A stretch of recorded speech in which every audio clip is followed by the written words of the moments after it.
Hello and welcome again to Oscar Mike Radio. Oscar Mike Radio is about the military and veteran stories, happenings, the people that support us, and those who serve and continue to serve. My name is Travis, and welcome. A special show today, a lot of firsts. I've had people on to talk about Irreverent Warriors before. That's the kind of the matter of this show, but this is my first Coast Guard active duty person on Oscar Mike Radio ever. Mario Cima, welcome to Oscar Mike Radio. Thank you. Thank you, Travis. No problem, no problem. It's really, I've done this for a while, like I said, and there's still first. I got a long ways to go. But we're talking because back in what, January or December, we kind of connected over Irreverent Warriors and, trying to, understand how Irreverent Warriors is active in Puerto Rico. So we got through COVID and now we're here. But before we get into the IW, tell us what you do in the military. Yeah, so active duty Coast Guard stationed in San Juan, Puerto Rico. So what's different about the Coast Guard and the Navy is we don't have MOS, we have ratings. So my rating is a storekeeper, and storekeeper is generally like supply logistics. So here in Puerto Rico, that's basically what I do. So I make purchases for the government, so I support all the outlying Coast Guard units on the West Coast and on the East Coast of Puerto Rico for all their operational necessities and stuff. So everything from toilet paper to bullets. That's it. Yeah, bullets. That's there's we have gunner's mates. They really run the armory side of the house, but generally, yeah, we support everybody, everything they need. That's our job to make sure that they logistically have everything they got to do the mission. Now, how large a presence does the Coast Guard have down in Puerto Rico? Because excuse my ignorance, I wouldn't think that the Coast Guard operated in Puerto Rico. We sure do. It's a very large contingent. So we have an air station, giant air facility on the West Coast, and then a lot of our maritime assets are in San Juan, closer towards the East Coast. But yeah, the mission, really the big mission in Puerto Rico is a lot of counter narcotics. A lot of that stuff's coming up through. And also search and rescue is a big deal, but maritime law enforcement is a big operational necessity here in Puerto Rico. Yeah, fantastic. And I still go back to that crazy coastie who jumped on the submarine in the middle of the ocean to get his guy. I mean, a Right. savage. Yeah, that was a And big recruiting deal for the Coast Guard for sure. absolutely. Know a couple coasties myself. They're good guys, and some of us in the Army, Air Force, and Marine Corps kind of they're the redhead stepchild, but I know from experience and from just talking to them and looking at what the mission is for the Coast Guard, it's no small deal what you all do. Yes. So you're supporting Puerto Rico. What's it like serving in Puerto Rico? Yeah, it's different. It's so Puerto Rico, as most of you all know, it is part of the United States. It's a territory, so it is all the people, the locals that live here, they're U.S. citizens. However, as a territory, it's a little bit different, the way that it kind of works. But yeah, it's got a different feel. I mean, the weather is always nice. So prior to being stationed here, I was in Connecticut, so. So in the winters, I was shoveling like 6 feet of snow, and now I'm shoveling sand. So the weather is always amazing. So I can't complain about that. Yeah, it's a little bit different. The main language is Spanish. So unfortunately, I don't speak Spanish, but you can generally get by. But it does kind of get like a feel like you're in a different country because we're so isolated from the United States, kind of similar to Hawaii, where we're pretty far off. It's a different culture. But it is an amazing thing. I love being stationed here. In fact, I just picked up another 3-year tour, so I'm here for another 3 years. We love Puerto Rico. The weather is amazing. The food is amazing. The culture, it is amazing. We love it here. Being stationed here is truly a blessing. Well, I live in New England, Mario, so I can commiserate with the winters. In Yes. fact, last weekend from Memorial Day weekend, it was like 38 degrees for the low Yeah. in May. Yeah, yeah. No, it's generally about 80s. If you can kind of see behind me, it's nice and sunny behind me right now. Yeah. Yeah. You suck. You suck. So you're in Puerto Rico, you're Right. serving active duty, you're in the Coast Guard, you've been in the Coast Guard for a while, and you get connected with Irreverent Warriors. Now, how did all that come about? So yeah, I was stationed at the Coast Guard Academy in New London, Connecticut, and a friend of mine, Doug Capazzi, he was involved in Irreverent Warriors, and he said, "Hey man, I want you to come out. I got this hike on this Saturday. It's going to be in Norwich. Come out. It's a bunch of active duty veterans. I'm going to be hiking around Norwich area." So I was like, "Okay, cool. I don't have anything going on Saturday." So I met up with him. He picked me up. As immediately as I showed up to the parking lot, I felt the energy. I knew that this was something I wanted to be a part of. I had never experienced anything like that before, and the camaraderie was like that immediately. And so we get on the hike, and I remember being on the hike and meeting so many different veterans, either National Guard, guardsmen, reservists, retirees, you name it. And the stories were super amazing. I can remember I kept seeing this one individual that, to be honest with you, I thought he was homeless at first, and I immediately found out that he was a veteran and he goes on these hikes to cope with his issues. And afterwards, I was like, this is something I've got to be a part of. I got to be a part of this.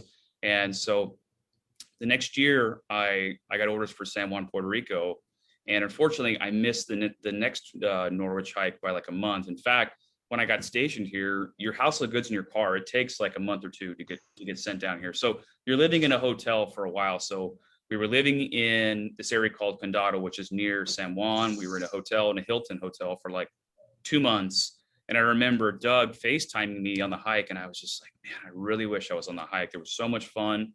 So I made it my mission. Is when I got down here, I was hoping that there was a hike or there was an IW presence in Puerto Rico, and unfortunately, there's not. So shortly thereafter, I was like, we got to bring Irreverent Warriors to Puerto Rico. Communications happened, lots of conversations. Um, Doug gets me in contact with the president, the vice president of Irreverent Warriors, and before I know it, we're greenlit for Puerto Rico. And so that was just about a year ago. Last May 19th, 18th or 19th was about the anniversary of when we started this process. And so, yeah, that's essentially how it happened. The rest is history, and we are a go for 27 June. How's it been preparing for the hike with COVID-19 and all the challenges of just becoming a hike coordinator and laying out the logistics? It has been definitely challenging. The COVID restrictions have been very, very significant here in Puerto Rico.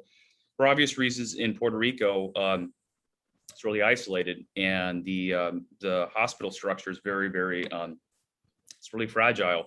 So the restrictions were very, very, very tight. However, we still made our way through fundraising, organizing. We've done an amazing job. I have an amazing team collaborating, putting this together. Originally we were supposed to have our first hike on January 31st, and what was iconic about it is we were going to be the first hike that was out of the States, and it was going to be the first hike of the year. However, we went into another complete lockdown prior to, so unfortunately, we had to move our hike to June, and there were some other hikes as well that had to get shifted forward as well when additional lockdowns were coming on another wave of coronavirus. But we've made our way through, but it was definitely challenging. I will say very challenging during coronavirus. As you've gone through the process of one, you got to become a hike coordinator and really, vet out with IW to become a hike coordinator, and then to build those relationships with the people in the city and the businesses who you're going to be hiking by. What's that been like for you? Because, you're not a native Puerto Rican. Right. So, fortunately, another local Puerto Rican that I worked with, he was pretty well connected, and he knew a lot of people. So, meeting with the local government, with the local police, firefighters, and government officials, and I basically had to go to a lot of these officials, sit them down, and explain who Reverend Warriors is. That we're a legitimate organization.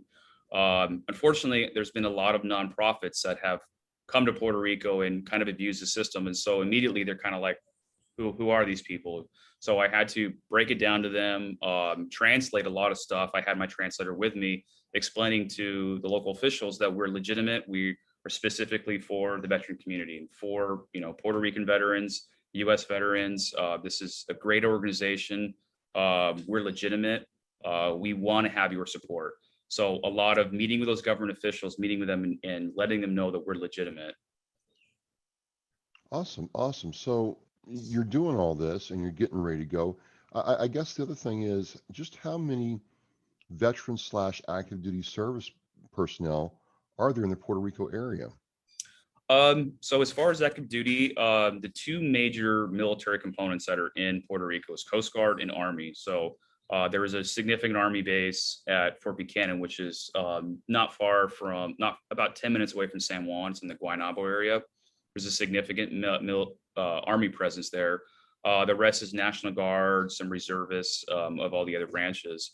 But veterans, so according to the governor's advocate for Puerto Rico has the highest per capita veterans out of any state. So what I have found here in Puerto Rico is that there is a significant amount of veterans. So everybody you meet is either a veteran or their brother or sister, aunt or uncle is a veteran. It's very, very connected. There's a lot of Really? veterans here. Correct. I every person I meet either is a veteran or has someone that is a veteran. So it's very, very tight here. So which is another reason that it was a embodiment for this mission to bring us to Puerto Rico, is that they really, really need that veteran support here in Puerto Rico, really, really bad.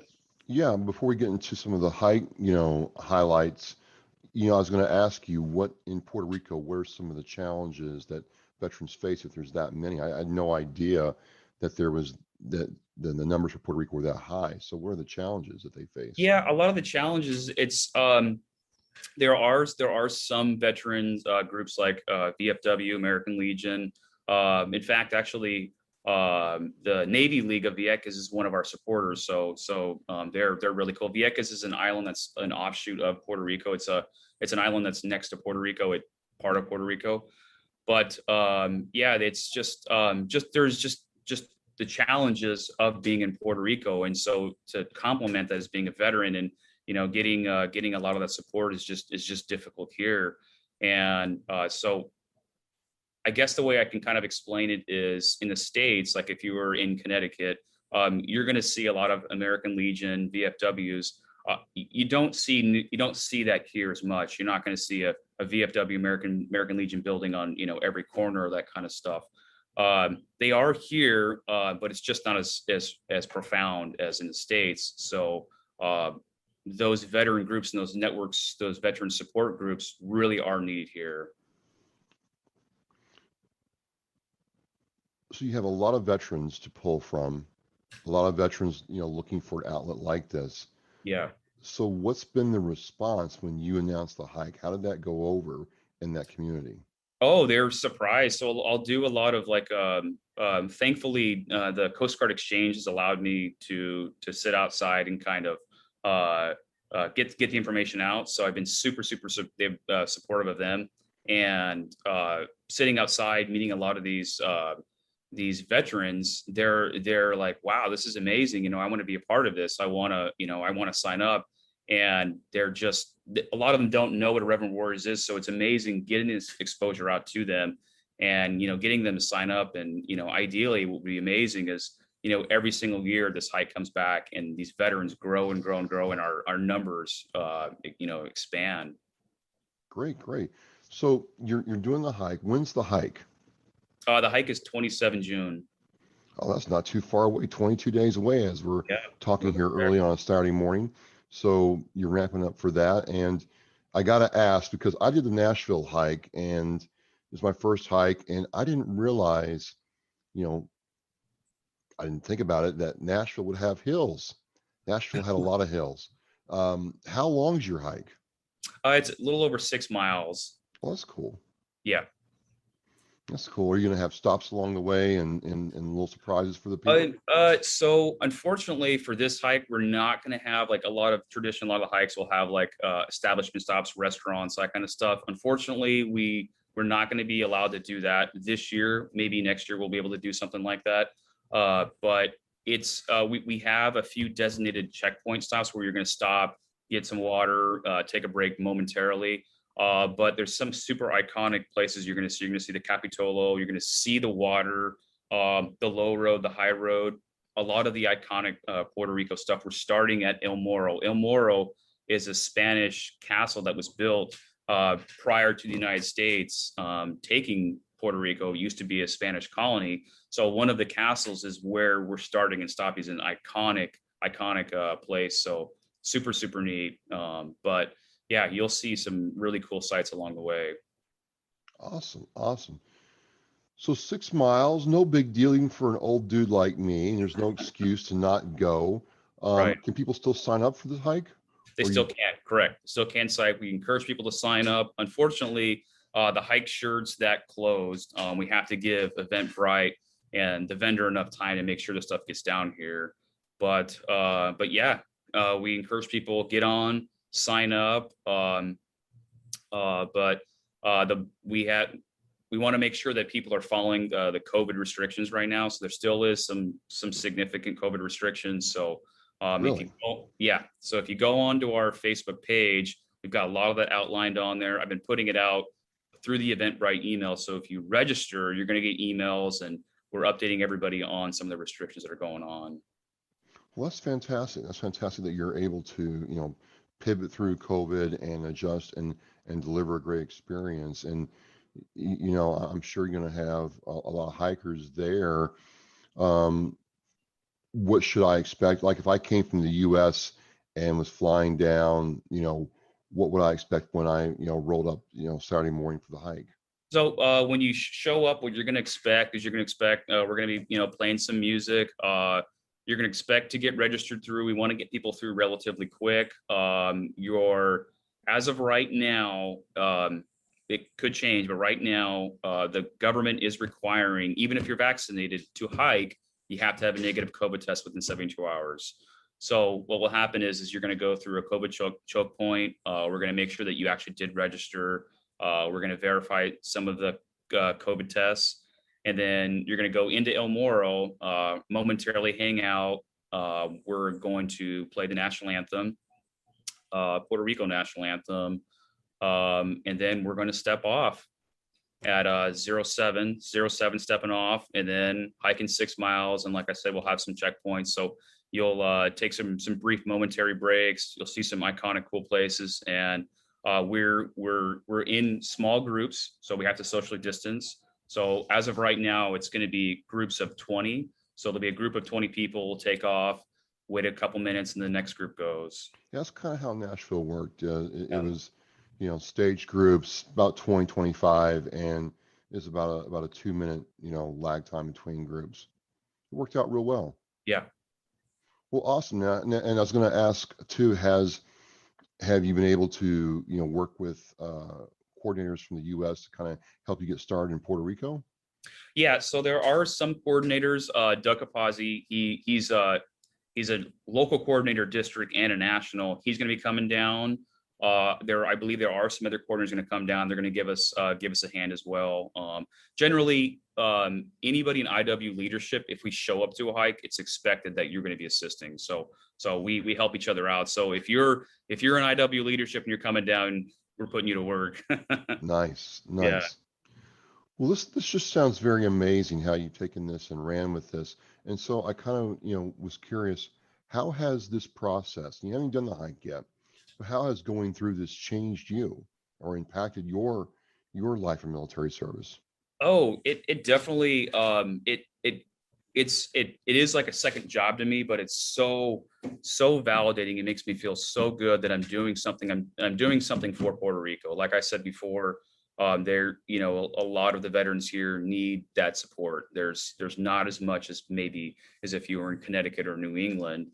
And so it makes me feel good that I'm only going to be here for a short time, but I've done something. I've changed someone's life. I know that on this hike that just maybe I'm going to change one person's life. I'm going to save one person's life, and that maybe a couple of veterans are going to network, make really good friends and long-lasting friends, and prevent somebody from doing something horrendously terrible. So it's positive vibes. It's good stuff. It makes you feel really good.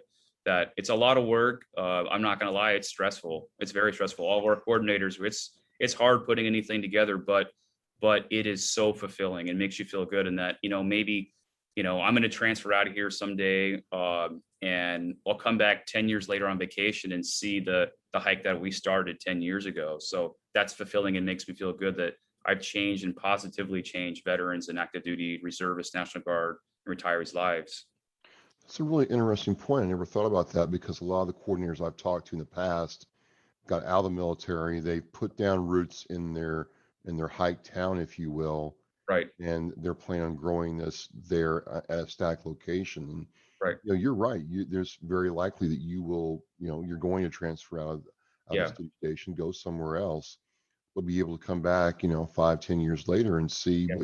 what you started. That's going to be a very interesting feeling. Yeah.